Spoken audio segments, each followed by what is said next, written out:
Hashtag the INFJ Advocate. Understanding the rarest voice in the room. Have you ever felt like you're living in two worlds at once? Seeing patterns in people that others miss, sensing what someone needs before they say it, yet feeling fundamentally alone in that knowing.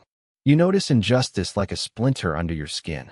You make decisions in a flash, certain, intuitive, complete, but then second-guess yourself into paralysis. You care so deeply about the people in your life that their emotions can become your own. If this resonates, you might be exploring what the MBTI framework calls the INFJ, or the Advocate. And today, we're going to unpack what it actually feels like to live as this rare personality type, without oversimplifying who you are. The INFJ represents roughly 1 to 2% of the population, depending on which research you look at. That rarity isn't coincidental. It's built into how they process the world. The MBTI framework, rooted in Carl Jung's theories of psychological type and developed by Catherine Briggs and Isabel Myers, describes personality through 4 pairs of opposing preferences.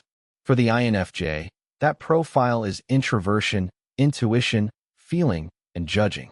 But what does that actually mean in daily life? Let's start with what drives an INFJ. At the deepest level, INFJs are pulled toward meaning and contribution. They don't just want to exist, they want their existence to matter. They're naturally drawn to understanding people, not as an intellectual exercise, but as a spiritual one. An INFJ therapist, teacher, or counselor feels genuinely called to that work because they experience other people's struggles as real, sometimes as acutely as their own. But here's what many people don't understand. That gift of intuition and empathy comes with a cost. An INFJ's deepest fear is often that their efforts won't be enough, that they'll fail to prevent suffering, that they're somehow fundamentally misunderstood or incompatible with the world around them.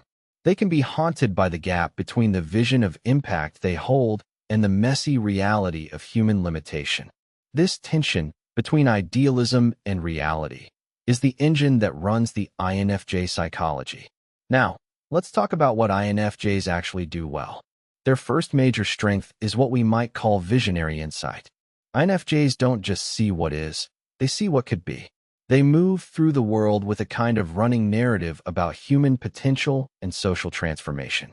This isn't daydreaming. It's a cognitive function called introverted intuition, and it allows them to connect disparate dots and imagine future scenarios with unusual clarity.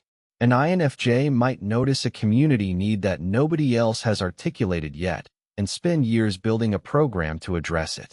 They're the person who sees potential in a struggling friend and somehow, without being pushy, helps them discover it themselves. The second strength is their ability to grasp human complexity without judgment. INFJs are genuinely curious about the shadowy parts of people. They're less interested in surface judgments and more interested in understanding the why. This makes them exceptional listeners and counselors. When an INFJ is truly present with you, it doesn't feel like advice or problem solving. It feels like someone finally gets the whole picture. Their feeling function combined with that deep intuition means they can often perceive what someone needs to hear, not just what they want to hear. Third, they have remarkable follow-through on commitments that align with their values. When an INFJ says they're going to do something that matters to them, they move mountains quietly. This isn't performative.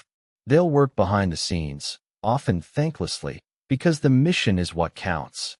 An INFJ parent might seem relaxed about rules on the surface, but they're actually deeply intentional about their child's character development.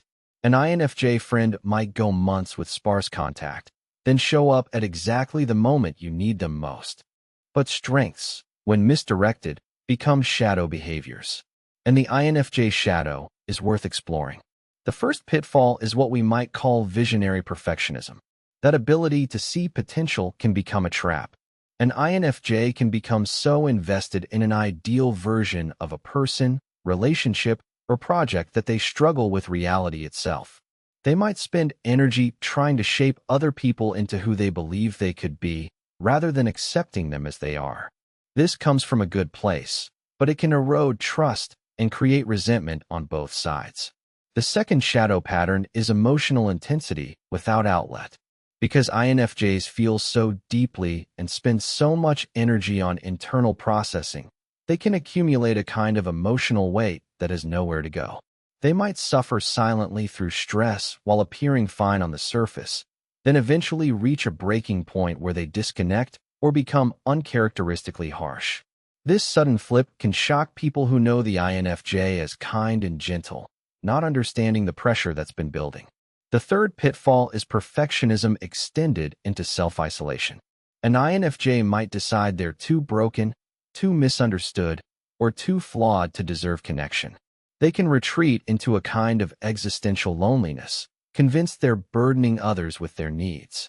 The irony is that while they're highly attuned to other people's needs, they often assume others can't or won't meet theirs in return. So how does an INFJ move toward growth?